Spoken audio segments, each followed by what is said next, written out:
All right, everybody, now we're going to talk about Chapter 4, Controlling Network Access.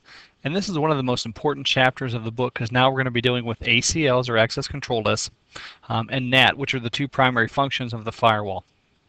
So, the Access Control List, it's just a collection of security rules or policies that allows or denies packets after looking at the packet headers and other attributes.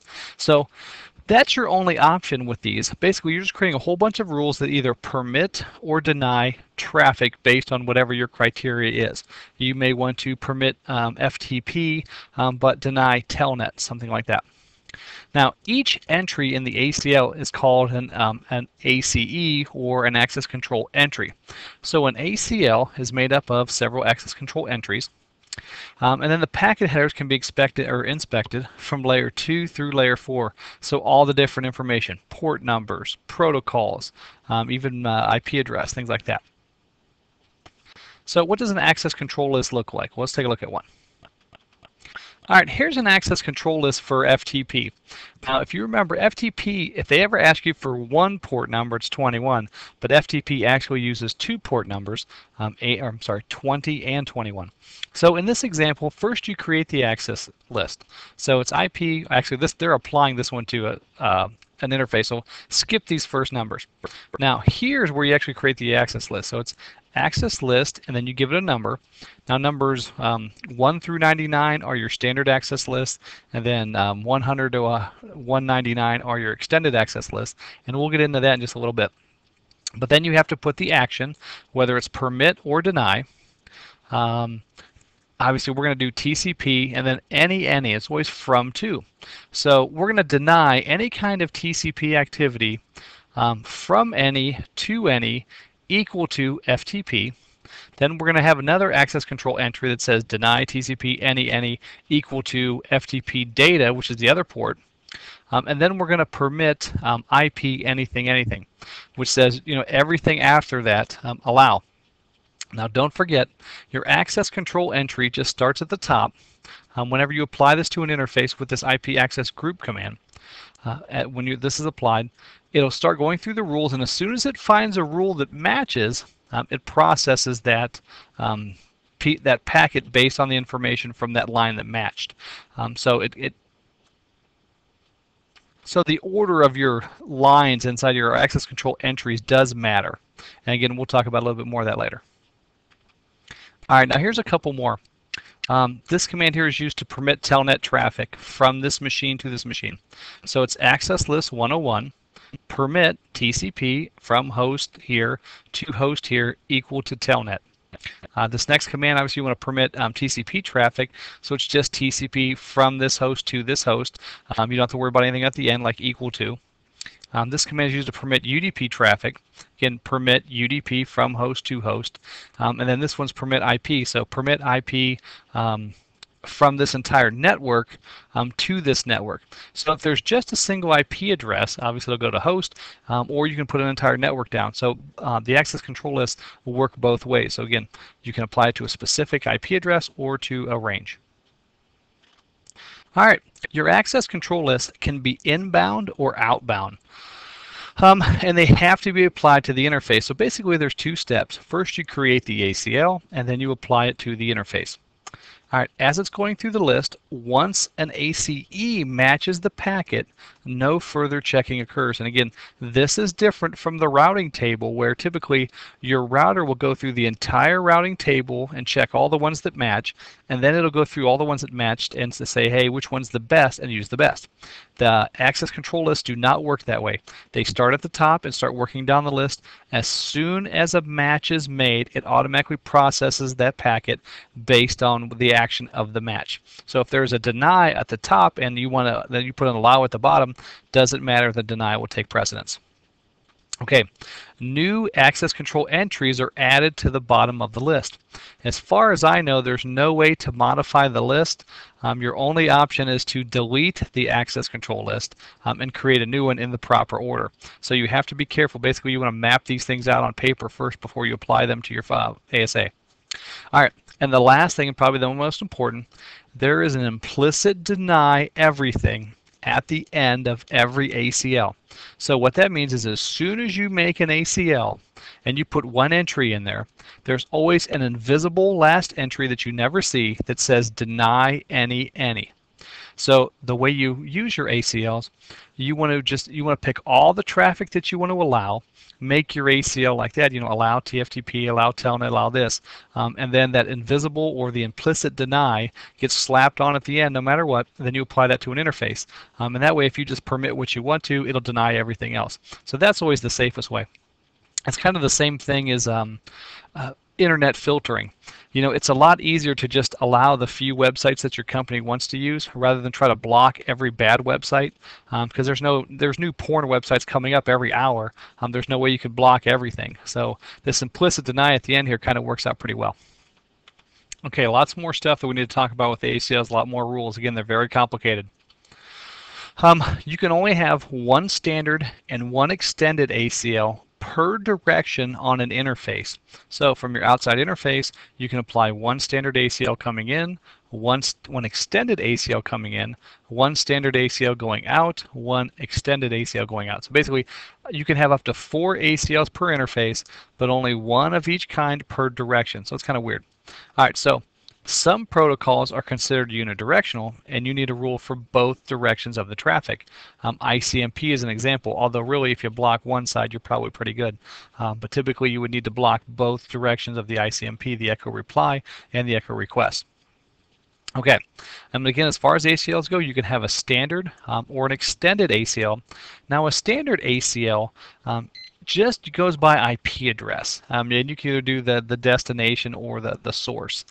Where an extended ACL can have port numbers, a lot more information. We'll talk about more of that in just a second.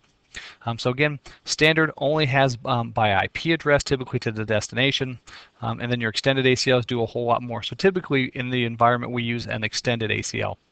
All right, and then the last, ACLs use an inverted subnet mask, and this always throws everybody off, especially on the CCNA. Let me show you what I'm talking about. All right, remember this list down here where we're doing, let's do this here, they're doing the entire network. So we're going to permit network 10.1.1.0. So you'll notice it's 10.1.1.0, but then the subnet mask is inverted. Instead of 255.255.255.0 to signify the whole subnet, now it's 0.0.0.255. So that's what they're talking about. With ACLs, you use an inverted subnet mask. You just take the subnet mask that works normally through your old IP map and just flip that sucker around. If you have a 0, it's 255. If you have a 255, it's a 0. Basically, if you just subtract 255 from all those numbers and then make everything positive, that'll work too. So don't forget that inverted subnet mask on your ACLs. All right, let's talk about the standard and extended ACLs. Your standard ACLs are used to identify packets based on typically the destination IP only. And they are numbered 1 through 99. So the router or the ASA looks at the number and says, okay, is this a standard or extended? So 1 through 99 and it's a standard ACL. All right, they're typically not used for traffic filtering, where we're filtering obviously by port number, things like that. And they can only be used if the ASA is in the routed mode. You remember when we did that went through the setup prompts, one of the questions is what mode you wanted the ASA in, and the default is routed, which means your ASA will function at layer 3, and you can actually route packets through, and it becomes a hop in the hop count. Where if you change it to transparent, it acts more like a switch. It doesn't really register as a hop. So it has to be in routed mode in order for a standard ACL to be applied. And then here's your example. Typically it's just access list and then the number, and I just started with 1, and then it's either permit or deny. So we're going to permit this entire network. And that's all there is to the standard ACL. Again, access list, the number, the action, and then what you want to permit or deny. All right, you don't see a ton of standard ACLs used. What you typically see are the extended ACLs. So again, they're most commonly deployed. They're numbered 100 through 199. There's also some higher numbers used, but in class we're only going to be dealing with the 100 through 199. All right, an extended ACL will work both in routed and transparent mode on the ASA, and it can filter by source and destination IP address, the layer 3 protocols, source and destination TCP and UDP ports, or the destination ICMP type. So again, the extended ACLs are very flexible. All right, this next slide is really going to throw you off. Here's the syntax for the extended ACL. You know, it's access list space the access list number. You can put all kinds of stuff in there: dynamic, timeout, permitted deny, the operator, all kinds of stuff. Don't worry too much about that. Just look at this. Access list 101. Obviously, we got to start. You know, we're going to start at 100. So we did 101, and then your action permit. We're going to permit IP from this entire network. So again, with that inverted subnet mask, to this entire network. So it's extended by looking at the number. You know, basically you just look at this first number, say, okay, it's extended because it's over 99. It permits a range of addresses because you've got a subnet mask in there, which is typically the idea.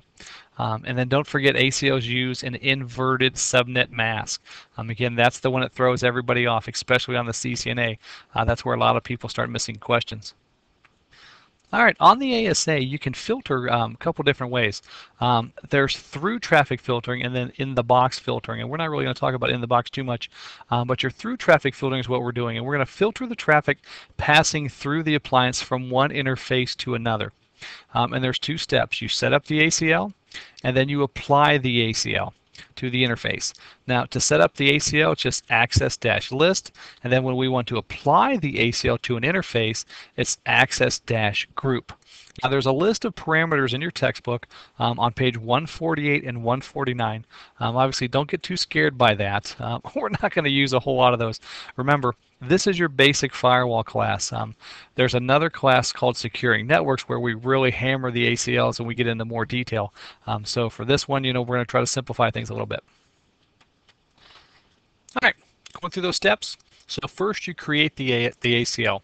And then access list 101, and then you can actually put a description if you want, and the word to do that is remark. So you can use this as the first line or even the last line of your ACL.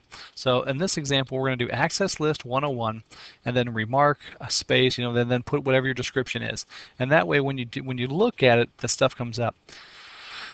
This is a really good idea. Again, if you're out in the field, you're going to be making a bunch of ACLs, all with numbers. You're going to leave a customer's site. You're going to come back 6 months later when they're having some issue with something else, and then all your ACLs are going to be numbered, and you're either going to have to look all that stuff up and try to figure out what number does what, or you could just look at the description right in your config, and you'd be all set. So get in this habit first. The first thing I want you to do when you create your ACL is, you know, access list space, then whatever you're going to have, and then space remark. This is description. Now, once you put that line in there, the ACL is made, and now you can add entries. So in this example, we're going to do access list 101, permit TCP host this IP address to this IP address, anything equal to HTTP. So again, you don't have to put protocols here if you don't want to, but again, in this example, what we're trying to create is an entry to allow this host to access our web server on this IP address. All right, and then you have to apply the ACL to the interface. So in this example, once you have the access list created, you simply go into the interface, and then you do access group 101, and then in. Now, don't forget, this in here doesn't mean inside. This means how you're applying the ACL. Is it going to apply as the information comes in, or is it going to apply as information goes out? So you got to kind of think about how you're going to apply these ACLs and think about your design. Now, some best practices. ACLs can also be named, which again also helps figure out what they do. So in this example, access list 101 permit blah blah blah. You could just do access list outside access in. And then you also put in extended. Now, you don't have to necessarily put in extended. Once it sees the other information, it's going to know this is an extended access list. But that's more for your benefit, and you want to get in the habit of doing things, you know, as the Cisco best practice. So access list, give it a name. Now, the name can't have any spaces. You always have to underscore it. But this makes a lot more sense, you know, outside access in. If I saw your access list in the config and one was named outside access in, oh, I would know that, hey, this is to block from outside stuff coming in. So it makes a lot more sense. All right, so after you create the ACL, then you have to apply it to the interface. And to apply the ACL, it's access group. The number, and then whether it's going to go in or out. So access group 101 in, and then interface outside. So again, access group 101 is the number of the ACL you want to apply. in the direction of the traffic you want to inspect. Do you want to inspect as things are coming into the interface or going out of the interface? And then interface outside, which interface do you want to apply this rule to? Remember, on our ASAs, there are only 3 interfaces by default. Inside, which are ports 1 through 7, the outside, which is port 0, and then the DMZ, which is an optional one that you have to set yourself. All right, the in parameter does not mean going into the inside network, and a lot of people throw that one out of there. It just means traffic coming into that interface. So if you've got an in on your inside interface, that means traffic going outside of your network, if that makes any sense. And there are times when you want to use something like that. Give an example. Email is all done through text files. Your email client just converts a text file into the proper format, and that's how your email actually goes out through your email server. It's just all a bunch of text. So any PC can send text in the correct format and send email out. And this is what happens when people use this keylogging software. They'll infect your PC, it'll install the keylogging software, and then they'll actually email out these text files of the information that you're typing. So one of your best practices is for your ASA, at your corporate firewall level, at your boundary, to block all email except email coming from your email server. I know it sounds really weird, but if you block all email except for email coming out of your email server, no other PC can send email without going through your server. And that way your PC can't get a keylogger and just be sending traffic out on its own without going through the email server. So again, don't forget, anytime where that says the parameter's in, it means into the interface. So obviously it's either into the outside interface or into the inside interface. It doesn't mean going to the inside network. So make sure you're clear on that one. All right, the next thing we're going to talk about is that implicit deny. Don't forget, once you make an ACL, all traffic not implicitly allowed is denied at the end of the ACL. Just think that every time you create an ACL and apply it to an interface, there's always, always, always an invisible deny everything else. So when you apply an access list, make sure you allow the things you want. That's the easiest thing to do. Map out your network and then decide, hey, what traffic is allowed through the ASA? Do I want to allow FTP in? Do I want to allow Telnet in? And if I do, from where to where? If you're going to Telnet into your ASA from home, find out your home IP address through Time Warner Cable or whatever, and then allow that IP address. Things like that. All right, and don't forget, you cannot make a one-entry deny ACL. So if you made an ACL and there was only one entry and it said deny, the second invisible entry would be the implicit deny. So it would just deny everything. So you can't ever make a one-entry deny.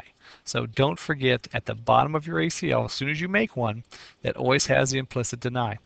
So you have to be sure to allow everything that you want. All right, some cool things you can do with your ACLs. You can create object groups for things that you use frequently. So the syntax is object group, type, and then the name. Now the type can be any protocol, network, service, ICMP type, and this starts on page 159 in your text. So in this example, we're going to do our internal servers, and that way I can have all my internal servers in a group. So it's object-group space the type, which we're going to do network space, and then internal-servers is what I want to call my group. So once you put this command in there, then you assign objects to the group, and it's just network-object host and then the IP addresses of the object you want to add. What's nice about this, again, if you've got a bunch of web servers or some other servers that you need to apply a bunch of different rules to or things like that, instead of typing in all the objects every time, you can just put in the group. So now here in the ACL, access list 101 permit object group internal servers. And that way, instead of permit TCP, and all the addresses in there, again, you can just do object group and then space and then the name of the group internal servers. So again, object group should save you some time. All right, you can also do time-based ACLs. Now, you can only enforce the ACL during certain times with these, which is kind of nice. Now, there's two different ones. There's an absolute and a periodic. So the absolute, there's a start and end time. And it's great when you have a temporary employee, like a consultant coming in. So on this one, you just type in, time range, space, consultant hours, whatever you're going to call it, and then absolute start. When does it start? It starts at 0800 on the 1st of June 2009, and it ends at 5 o'clock on the 31st of December 2009. So that's an absolute. You're putting in a start and end time one time, and that's it. So periodic has a recurring event. So time space or time dash range space, and whatever you're going to call it. We're going to call this one business hours. And then it's periodic weekdays 8 to 5, periodic Saturday 8 to 12. Then at the end of the ACL, you just add, time range space business hours to add that. And now you can filter stuff by different times. And that way, if during the day you want to allow certain things, during business hours, but after hours you want to make sure that no funny business is going on, you can apply the different ACLs by time of day, which is really cool. All right, some other miscellaneous notes. One, if you want to block ICMP, it's just ICMP, deny, any, echo outside. And this will block your ICMP, so people won't be able to ping you or do things like that. Now, if you want to block access to a specific website, typically we get a content filtering system and then all that. But if you just want to block one or two websites, you can put the rules in yourself. It's just access list 101, deny, TCP, any host, and then the name of the website, anything equal to www. So I would deny any host access to www.badsite.com equal to www. So that's a good idea for job sites, Career Builder, Monster.com, Dice.com, and that way you've got those ones in there, and that way nobody can be surfing for new jobs at work. All right, some other things, hit counts will show you how many times an ACE has been used to deny or allow traffic. So if you do a show access list and then the number of the access list, it'll show you all the entries in the access list, and you'll see something that says like HITCNT underneath each entry, and it'll have a number, and it'll show you how many times that ACE has been used to allow or deny traffic. Which is kind of cool because that way you can kind of see, what kind of traffic, is coming in more, which ACL is working better for you, which ones aren't being used, things like that. So if you ever want to clear the counters to do like a set time frame, it's just clear space access list 101 counters would clear the counters for access list 101. And then if you want to show current connections, who's currently connected through my ASA, it's just show space con, C-O-N-N. Again, it will show you current connections. All right, as far as ACLs go, make sure for class, for the lab, you have looked at ACLs and you have some examples written down, because in the lab I'm going to make you write a whole bunch of ACLs. You're going to be allowing telnet access in, then you're going to be denying telnet access, you're going to be blocking a website, a couple other things. So make sure you go through this video or this first half and look at those examples for the list. Make sure you go through your textbook. Make sure you're ready to be writing this stuff down. It helps a lot if you put the stuff in English. So something like this line here, access list 101 permit. If you write your own syntax, hey, the first thing I need to do is create an access list. And when I create an access list, I want to do access-list space, and then I want to either put in the number or the name, space, the word remark, space, and then whatever I want to name that access, or sorry, what I want to call it for the description. And then the second line that goes into my access list would be the first ACE, or the first rule. And my rules would go access list space the number or the name space permit or deny space, and then because I'm going to be dealing with TCP space from to equal to what protocol. And if there's not a protocol and it's just by range, host range or network ranges, you can leave that part off. But if you put it in English, access list, the number, permit or deny, from where to where, anything equal to what. It makes a lot more sense. So make sure if that's what helps you, do it. All right, the next thing we're going to talk about is network address translation. You should have already seen this in Intro to Networking, but obviously we're going to harp on this again because, again, it's a main feature of the ASA. I know it's not the prettiest drawing, excuse me, but so my PC has an IP address of 192.168.1.100, and I'm connected to the inside interface of the ASA, And the inside ASA, or the ASA's inside interface, is IP address 192.168.1.1. So on my PC, my default gateway is 192.168.1.1, which points to the ASA. The ASA outside interface is 25.1.1.1, and it is connected to the internet. So my ISP would provide me with this IP address. And then it's up to you however you want to code it. You can hard code it or set it up for DHCP. Typically, we buy a static IP address from our provider in our business, and then we hard code that in there. So in this example, I have assigned my ASA outside IP address to 25.1.1. And then I want to get to a web server that's way over here across the country, and its IP address is 200.21.1.24. So if everybody in the country, all these businesses are using 192.168.1.100, how does my packet get back? Well, that's where NAT comes in. And what NAT basically does is it takes your inside address, this one here, your inside local, and it converts it to this IP address and then calls it your inside global. So your inside local IP address is what's actually coded on your PC, what your actual PC is inside your network. And then your inside global is what everybody sees you at globally from the rest of the world, if that helps you. So inside local, inside global. Don't mess those two up. All right, so now I have this open in Paint so we can make some changes to it. But typically what happens is NAT creates a table. And our table is going to look like this. Now again, this is just the table that would be inside the NAT. All right, so in your NAT table, basically anytime your PC wants to go to the outside world, what NAT does is it looks at your source destination port numbers, and it will change it so that it has a new one here. Let me give you an example. All right, so in this example here, my PC wants to send to the web server. So here's the packet coming out of my PC. Obviously, the source IP address is mine. The destination IP address is the web server. My source port just is the randomly assigned port for, we'll just say 4000. And my destination port is port 80 because I'm hitting a web server. So when this packet comes across this line and it gets to the ASA reads this information and then it modifies the packet. So packets come up and hits the ASA. The ASA grabs that source port number because it knows this PC is talking on that port number or that channel. So it says, okay, hey, port number 4000, if I get anything from the outside interface, is going to be this IP address. And then it takes this source IP and removes it and replaces it with the outside IP address.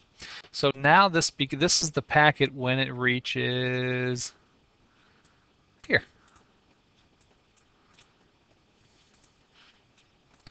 Okay, got to work on my drawing skills here. So now when the packet reaches here, it has a source IP address of this. So when the web server gets the packet, it thinks it's from 25.1.1.1, which is my public IP address, which can be routed through the internet. And the source destination port are here. So once the web server gets it, now he wants to send back my web stuff, whatever it is, back to my PC. So he just kind of flip-flops these around, and then the source and the destination kind of take a spin, so they change. So I can grab this IP address, move that over here. This IP address now becomes, obviously because he's sending it to me, that's his source. That's the destination. And again, the same thing happens with the port number when he's sending back. They just flip-flop. It's coming from port 80 from his server, but he's sending it to 4000. So when this packet comes back through the internet to the ASA looks at it and says, oh, the destination port's 4000. It needs this IP address. So then it grabs this IP address and pops it on as the destination IP address, and then it forwards the packet through your network. So that's how NAT works. Now with port address translation or overload, basically it's a one-to-many. So all my PCs can be using that same IP address and shared. And typically that's what you see in organizations. An organization of 50 to 100 people or so, may have one IP address and then everybody's all using it. And it's all done through port numbers and NATing. So again, that was port address translation. We're using one public IP address to map to many internal private IP addresses, which again, this is the most popular one, what you see. Now there's other forms of NAT. One of them is static NAT, and that's a one-to-one mapping of a public to a private IP address.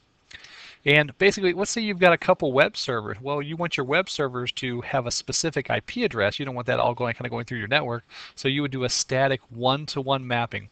So let's say my company has 50 employees and we have a web server. I would talk to my ISP and I would buy 2 IP addresses. One that I could do a port address translation on here up on the top, so that one could be used for all my employees to get out to the internet. And then the second IP address, I would do a static NAT specifically just to the web server and do a one-to-one mapping. And that way, if anybody wanted to hit the web server, they'd hit one IP address, and then all my employees would be using the second IP address to get out on the internet. Now, there's also something else called port redirection. And we can redirect traffic based on the port number. So let's say I have an FTP server and a web server. I can still have just that one static address coming in for my web server, but I can have 2 rules. One that says, hey, if it's port 80, send to the web server, and then the second rule is, hey, if it's port 21 for FTP, send it to my FTP server. So that's port redirection, and it's very similar to NAT, and you'll see that in a lot of places where they have one IP address, and then depending on the port, you send it to the specific server. All right, so looking at those 2 forms of NAT, here's PAT again. Remember, PAT is one public IP to many private IP addresses. So again, you've got your local network all inside, and they're all 10, something, whatever network. And then from your ISP, you're assigned 63.63.63.1. So the 2 commands that you would use to install PAT are NAT space, inside, space, the NAT rule, this is going to be NAT rule 1, space, and then what your information is. So I'm going to be on network 10.10.10.0, 255.255.255.0. So again, here's where it gets weird. Now with NAT, we do not use an invert subnet mask or inverted subnet mask, however you want to say it. All right, so that assigns my inside. Then I need to assign my outside. My outside is global space, and obviously outside space, 1 dot, and then whatever my IP address is. So once you put in those 2 commands, you should be natting from the outside to the inside. Now with static NAT, remember, it's a one-to-one mapping. Now here's where it gets weird, and remember, I don't work for Cisco. I didn't make these stupid rules. But basically, here's how it goes.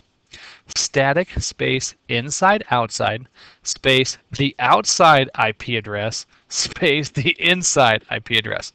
Now, again, why is it inside outside here, but then it's outside inside here? I have no idea. I didn't come up with this. But again, static, you're inside, outside, then you're outside, inside, and then whatever the net mask is, and however many numbers you want to match that mapping. So in this example, we want to match all 4 of these numbers because we're not doing a network, we're doing a specific IP address. We want to map this IP address, 63.63.63.1, and we want to map it to one specific IP address at our web server, which is 10.1.1.2. So because we want to match every bit in this, it's 255.255.255.255. Remember, if you want to match the entire every bit, it's 255.255.255.255.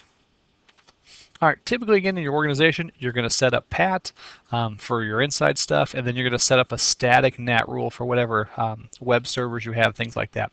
And typically it's used for a web server, but it could be used for anything in FTP server, whatever you have. Now the last one that our book also talks about, remember, is port redirection. And that's when I want to statically map multiple inside servers to one global IP address. And then basically you just keep putting in rules for every different mapping. This rule is for port 80, this rule is for port 25. So I want to map things to my web server, static inside outside, the outside IP address, the protocol number, the inside IP address, the protocol number or the port number, and then math because I want to match every bit. Remember, when we're typically talking about static NAT, we're talking about specific IP addresses, so your net mask is always going to be all 255s. So that's the first rule that maps anything coming into that server to port 80 to this server. And then your second one is, hey, static inside outside, here's the outside, but now port 25 redirect to 10.20 instead of 10.10. So these are your 2 port redirection rules. Now remember, you do tend to see this in some organizations. They'll have several servers but only have one IP address, and they'll want to map based on the port number. So this isn't something that's rare. I mean, you do see this out there. All right, so as far as class goes, make sure you know what you needed to put in for port redirection, because I will be redirecting you to some ports. When you're setting up a static mapping, we'll be doing that one, and again, the command is right there. And then your pat, and again, we'll be setting that up too. So that one's 2 commands. Static NAT's typically 1 command per server or IP address that you're using, and then port redirection is 1 command for every protocol that you want to map to a different server. All right, make sure if you have any questions, you bring them up in class. Make sure you've gone through these commands and you're ready to create some ACLs and apply NAT to your ASA. It's up to you guys to be using your time wisely for your off day to be able to research this stuff and come into class ready. If you come into class and I got to show you how to do everything again and explain every little piece of these commands, you're going to be there all day. You're not going to get your stuff done, and then you're going to be behind for the next exam, and then you're like, oh, but yeah, and blaming everybody else but yourself. So make sure you read this stuff. Make sure you're ready for the lab, that you're ready to put in some ACLs, and you're ready to apply NAT. Thanks, guys.